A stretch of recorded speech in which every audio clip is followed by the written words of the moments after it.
Welcome back to MediaScience MYTH BUSTING. I'm your host, Philip Lomax, and I'm joined by Dr. Dwayne Varan. On today's episode, we're going to be discussing the myth that media multitasking harms television ads. And in today's day and age, audiences are distracted by many different screens. So when they're at home watching television, they might pull out their mobile phone to search for things. Dr. Varan, I know that when you were an academic prior to founding MediaScience, you'd studied media multitasking. Please share a little bit of the insights that you discovered. Yeah, this is a great little trip down memory lane. You're absolutely right. When I was an academic, this was a big part of the focus of my research. And we did a number of different experiments. Many of them were actually with my students. One of my students was an honors student named Tara Walker. And we did a study together that was really exciting. What we did is there were 4 cells, 4 different conditions. In one, people watched a normal TV show. So there was nothing different about it. In the other, they watched a TV show while they spoke on the phone. In the other, they watched a TV show while they also had a magazine open so they could look at different pages on the magazine. In another, they had a laptop and they could watch TV while they also surfed the internet. Now, what was really cool about the experiment, and this is like not going to excite the audience, but it really excited me as a researcher, is that we perfectly controlled for the content across these different conditions. So across the phone, the magazine, and the internet, the content was the same. Now, you can understand how you do that for phone, for magazines and internet, but how do you do that for phone? Yeah. So it was really cool. We used what in those days was one of these automated response systems for telephones. And we had a conversation that was recorded. And we made the conversation so that there were like basically stories that you were hearing, and you would talk back to this automated system, and it would wait for the pause in your voice before it went to the last thing. So for example, if the magazine story was about, some gossip about Brad Pitt and Angelina Jolie, I don't know if that was a thing back in that day, but if that was the story, the phone version would be the same thing. It would be, oh my God, I can't believe that Angelina and Brad are breaking up once again. What do you think about that, right? And so it was this automated system where you would talk back to this automated thing as if it was, and it was recorded audio, so it didn't sound like a machine. It was real voices. So anyway, we did this study, and let me share with you some of the results from Tara's study. The effects were unbelievably dramatic. We haven't seen results like this at MediaScience in the years that we've been testing this question, but this first study that we did, it was unbelievable just how much deterioration there was in the day after recall, which is like unaided recall that was happening when you had either phone or magazine or internet. Anything happening was just too much for people to be able to effectively process the ad. Wow. So that was pretty dramatic. Those results were very dramatic results associated with Tara's study. And then we followed that up. I had a college professor, a former professor of mine who was a professor at the University of Alabama. And he called me up, Jennings Bryant, great researcher, and he called me up once and he said, hey, I've got this great student. You should come and meet her. I think that you should hire her. She's really good. So I said, okay, if you recommend her, I've got to come and see what she's like. So I flew all the way to the University of Alabama. Now, getting to the University of Alabama is not easy. You have to fly to Birmingham and then drive like an hour to get to Tuscaloosa. So this was a really big enterprise that I did. But I went out to the University of Alabama, and Jennings introduced me to Amy Rask, who at that time was a student. Amy Rask, for those of you who don't know, is our chief operating officer. She's a superstar at MediaScience, and at that time she was a student. And so I met Amy and I said, Amy, what are you doing? What are you going to do your PhD dissertation on? And she said, oh, I'm going to do my PhD dissertation on video gaming. And I said, no, you're not. She said, what? I said, no, you're not doing it on video gaming. She says, I'm not. I said, no, you're going to do your research on media multitasking. And she said, what? And I said, here's the deal. If you do it on media multitasking, I'm going to fund your research.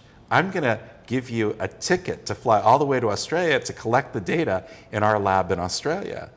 And you're going to come and go a couple of times. And in fact, we're going to actually have you live there. We'll cover your costs. So it was basically a grant that we gave her to come and do her research with us. And she was, of course, over the moon excited. And she did a phenomenal job. And let me share with you some of the results from her study. So what Amy did in her study is she had people do what was a relatively simple task. you had this block building exercise, and there were different block building exercises. Some were a little bit more complicated, but the trick was that there was actually a cloth that was over it, so you had to do it on feeling the shapes. And again, there was some more complex blocks and there were simpler blocks because she was trying to understand what effect the complexity of the task had. And so here you see an example of a more complex little block that she had going there. And the results were shocking. That top bar represents what happened when you didn't have a complex task, and the bottoms really represented what happened when you did. And you can see that any level of complexity was too complex. So any form of media multitasking had some adverse effect on the ad, or the content in this case. So out of that, we discovered really that multitasking was a real problem, and that it didn't matter how simple or how complex, this was going to be an issue for the industry going into the future. Fascinating, Dr. Varan. I think it's always interesting when audiences and when people say that I can certainly multitask my way out of this scenario. So what does media science know, and what does our results show about the effects of using your phone while watching television? Yeah, you're absolutely right. So this is something that we've studied for many years across many studies, and there is a lot of variability in the effect. And that's something that I have to really preface this with, because the content itself, some content is easier for you to process, some is a little bit harder. The content of what you're consuming on your phone varies a lot. So there's a lot of variability across these measures. And remember, in a previous episode we talked about co-viewing, and co-viewing is similar in that it's another kind of distraction that's present. And when we look at the results from our studies, what we see is that the negative effects with social media are very, and this is somebody engaged in kind of like social media consumption while they're watching television, was actually very similar to co-viewing. In both cases, you're seeing a very dramatic reduction, in this case by 44. Now I want to emphasize, this is not a meta-analysis, this is not an average, this is a study that we did, and this is a little bit on the more dramatic end of the results. We have plenty of studies where you see a 15 to 20% kind of effect. But in any case, it is true that there is, in fact, an adverse effect associated with this kind of content. So are there any potential solutions for this effect? So that's a great question. And in fact, it's a question that we grappled with a lot. We said, look, we don't want to just accept this. Let's see, is there anything we can figure out that we could do that would solve for this problem? And we came up with a really interesting idea. And it's a principle now that we call the cognitive bridge. And the idea was, well, what if you were on your phone, and what if there was a visual cue on that second screen that was linked back to the first screen? So you're watching, and there's a Coke ad on TV, and you look at some content, but at the bottom there's a banner that says, something about Coke, right? Would that solve for that problem? And let me tell you why we came up with that conclusion, or with that theory, that assumption, because what's happening with media multitasking is that you are constantly filtering out information that at a subconscious level, your brain determines is not relevant. And so you're regularly going through life trying to get rid of any information that you don't need to have. However, it is possible to multitask. When you're driving, you might talk to somebody while you're driving. Like, there are situations where we decide that something is a priority, and so we do have the ability to kind of like do two things at the same time. So it's not that it's inherently a human limitation, it's that our subconscious system chooses to filter out the information automatically. So if you had something like a visual cue that was happening there, what that would be doing is that would be telling your brain, hey, look, actually don't filter out this information, it's important. And so it would retain that information. And so we created these experiments where we had different types of conditions which had this present. In some cases we had trivia, in some cases we had program-related content, we did different things. And this particular graph here shows you that our experiment was successful. Normally what you would have seen across all those different colored bars is you would have seen a significant deterioration of the ad impact, and across all of these different conditions we didn't see that kind of negative effect. And so what this tells us is that it is possible to remedy this.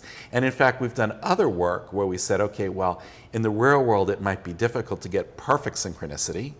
You may have a technology like ACR, automatic content recognition, which is listening for the program content and, oh, this is this program, oh, this is this ad, and so to pull it up, but it may not be able to pull that up with perfect synchronicity. So we created an experiment where we had a 30-second delay. So the second screen actually was delayed 30 seconds later, and guess what? We found it still worked. Wow. So this cognitive bridge principle, and the reason that still works is because memory is actually still holding on to that, if you will, in short-term working memory. And ditto, we found that having it before the ad started on TV also worked, so that was a priming effect. So there's a lot that we can really do with this cognitive bridge principle. It's a real solution to a problem our industry doesn't really fully understand that it really has just yet. No, it's an absolute game changer, Dr. Varan. I mean, first and foremost, this case study is excellent because it highlights again the power of media science. We identify that there's a problem within the marketplace, and we quantify the negative impact of this problem. And then we ideate around solutions for the potential problem and then create classical experiments to determine what the actual impact of those solutions are. And what you discover with the cognitive bridge is the solution for media multitasking. What will be required for the marketplace to adopt this type of solution? Well, the beauty of understanding a solution is that you can then figure out how to build the mousetrap to actually deliver to it. So once you understand this principle of the cognitive bridge, really that's our contribution, if you will, to the game. Our contribution is to discover the insight. And then you have lots of innovators out there in the market who are then left with the challenge. How do you translate that insight into tools that would help the marketplace? So that's where people can actually sit down and figure out how to build the tools that can actually figure out how to deliver those ads in that way. The myth that media multitasking negatively impacts television ads. Dr. Varan, what say you? So this is one where I have to say the myth is true. True. Media multitasking clearly does hurt ad impact, without a doubt. The caveat is, but we found a solution. Until next time, I'm your host, Philip Lomax. This is Dr. Dwayne Varan, and thank you, our audience, for tuning in.